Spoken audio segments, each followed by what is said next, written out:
ওই যে পাশের ব্যবসায়ীকে আপনি সুখী মনে করেছেন, সফল মনে করেছেন, বাট ওই ব্যবসায়ী কিন্তু দিন শেষে চিন্তা করে যে আমি তো এই মনে হয় সবচেয়ে সুখী। আসসালামু আলাইকুম রহমতুল্লাহ। একদম পিছন থেকে শোনা যায়? ওকে, একদম কিন্তু প্রোগ্রামের শেষ মুহূর্তে।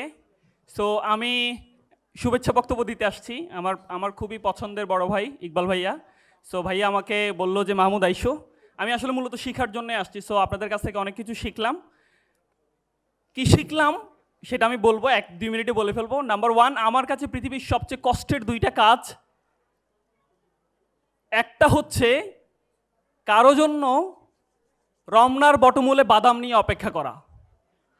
সো আপনারা করছেন নিশ্চয় না? অনেকে আমরা করি আর কি। 2 নম্বর কাজ, সকাল 9টায় শুরু হবে একটা প্রোগ্রাম, রাত 7টা পর্যন্ত চলবে, অসংখ্য মানুষের কথা শুনতে হবে সামনের স্টেজে বসে। সো এই ভয়াবহ সেকেন্ড যে কঠিন কাজটা আপনারা করেছেন, এই জন্য আমি রিয়েলি মানে সারপ্রাইজ, এবং আপনাদের সবার জন্য জোর একটা করে তাহলে এক্সপেক্ট করি। সো যারা আসলে সকাল 9টা থেকে সন্ধ্যা 5টা বা 7টা পর্যন্ত এইভাবে কথা শুনতে পারে চেয়ারে বসে, সো তাদের ব্যবসা সফল হবে না কাদেরটা সফল হবে? সো ইট মিনস যে আপনারা চাইলে পারেন, আপনাদের মধ্যে ওই ধৈর্যটা, এটাই তো তাই না, আলটিমেট তো ধৈর্য। সো এটা আছে। আমি অনেক জায়গায় কথা বলেছি, বাট আজকে প্রথম আমি যাদের সামনে কথা বলছি তাদের সবাই হচ্ছে ব্যবসায়ী। সো তাদেরকে আসলে কিছু বলা এটা খুবই ডিফিকাল্ট। কিন্তু যেহেতু একদম দিনের শেষ, আমার কাছে মনে হয় যে আমি একটা ছোট্ট গল্প বলে শেষ করব আমার বক্তব্য। সেটা হচ্ছে আপনার, আমরা যারা ব্যবসায়ী আছি, ধরেন এখানে আজকে রিয়েলিটি শো হয়েছে, ফ্যাশন শো হয়েছে, সারা বাংলাদেশ থেকে ব্যবসায়ীরা আসছেন, তারা হচ্ছে তাদের উদ্যোগগুলো দেখিয়েছেন। সো আপনার হয়তো অনেক সময় আমাদের হয়, আমরা যখন মানুষ, আমি কিন্তু আমার কিন্তু ইকবাল ভাইয়ের প্রতি আমার রেসপেক্ট আছে, শ্রদ্ধা আছে, বাট আমারও কিন্তু বুকের বাম পাশে মাসে মাঝে চিনচিন করে যে ভাইয়াকে এত মানুষ ভালোবাসে, আমাকে কেন বাসে না? সো এই যে একটা, এটা হয় না, এটা কিন্তু হয়, এটা কিন্তু হয়। সো এরকম হইতে পারে যে আপনার পাশের চেয়ারে যিনি বসে আছেন উনি অনেক সফল, ওনার ব্যবসাটা সফল হচ্ছে, ওনার উদ্যোগটা খুব ভালো সফল হচ্ছে। সো সে সময় আপনার মনের বুকের বাম পাশে একটু চিনচিন ব্যথা করতে পারে, অ্যান্ড দেন এই ব্যথার মাত্রা যদি অনেক বেশি হয় তখন কিন্তু আপনি হালটাও ছেড়ে দিতে পারেন, দূর আমার দিয়ে মনে কিচ্ছু হবে না।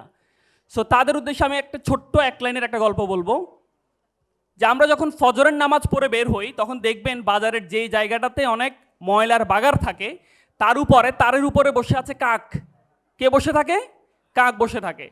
সো ওই কাক, সে কিন্তু খুবই হ্যাপি তার জীবন নিয়ে, খুবই হ্যাপি। সো একদিন সে চিন্তা করলো যে আমি তো এই ধরনের সবচেয়ে হ্যাপি। হঠাৎ তার চোখের সামনে একটা রাজহাঁসকে দেখতে পেল, অ্যান্ড দেন রাজহাঁসকে দেখার পরে সে চিন্তা করলো যে আমি তো কাক, আমাকে মানুষ দেখলে ঢিল মারে, বাট এই রাজহাঁস তাকে কত কত ভালোবাসে।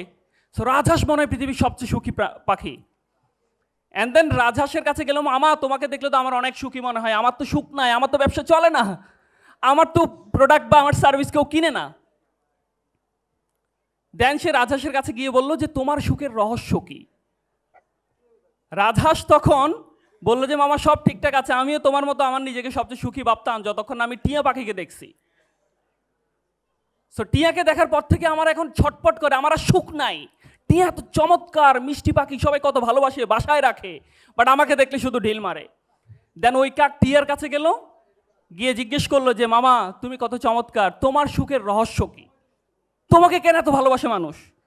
সো টিয়াও ঠিক সেম কথা বললো। আমরা আমরা আমরা তো একটা ওই লাইন জানি না, নদীর এই পারে কহে ছাড়িয়া নিঃশ্বাস, ওই পারেতে সর্বসুখ আমার বিশ্বাস। সো টিয়া বলতেছে যে যে কাক মামা, সব কিছু ঠিকঠাক ছিল, আমি পৃথিবীর সবচেয়ে সুখী পাখি, আমি এটা মনে করতাম, আমি সফল ব্যবসায়ী আমি মনে করতাম, যতক্ষণ না আমি ময়ূরকে দেখলাম। সো ময়ূরের কাছে বললো যে যাও তুমি ময়ূর মামাকে গিয়ে জিজ্ঞেস করে আসো।